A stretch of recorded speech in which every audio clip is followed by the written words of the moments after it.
serikali imepanga kununua matrekta 10,000 na kuanzisha vituo jumuishi 1,000 vya huduma za zana za kilimo katika ngazi ya kata, hatua inayoongeza tija na kupunguza gharama na kuwapa wakulima muda zaidi wa kushiriki katika shughuli nyingine za kiuchumi.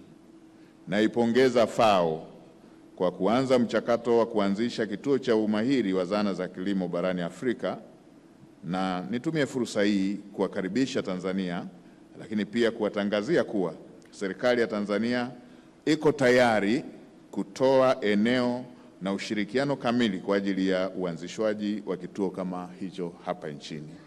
Karibuni sana. Wakati mkuu wa mkoa anaongelea ile dhana ya political agriculture, alitaja zile sifa. Nikataka kumkumbusha pia kwamba sifa nyingine ni kilimo kwa kutumia kauli mbiu,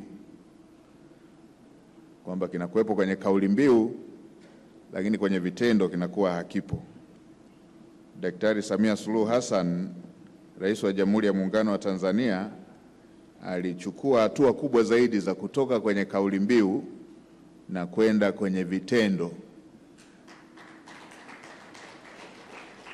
kwa kuongeza bajeti ya kilimo kwa zaidi ya mara 5 ndani ya kipindi cha miaka 4, na kuchukua hatua hizi ambazo baadhi ya maeneo tumetoka kuyaainisha yanayohusiana na zana za kilimo. Na zana peke yake zikiwa hazitoshi kufanya kazi hiyo, Daktari Samia Suluhu Hassan aliongeza bajeti kwenye masuala ya umwagiliaji ambayo yameongezea Tanzania miradi inayohusisha umwagiliaji kutoka takriban miradi 13 kwenda miradi zaidi ya 780. Hivyo kwenye utoshelevu wa mbegu bora pamoja na mbolea.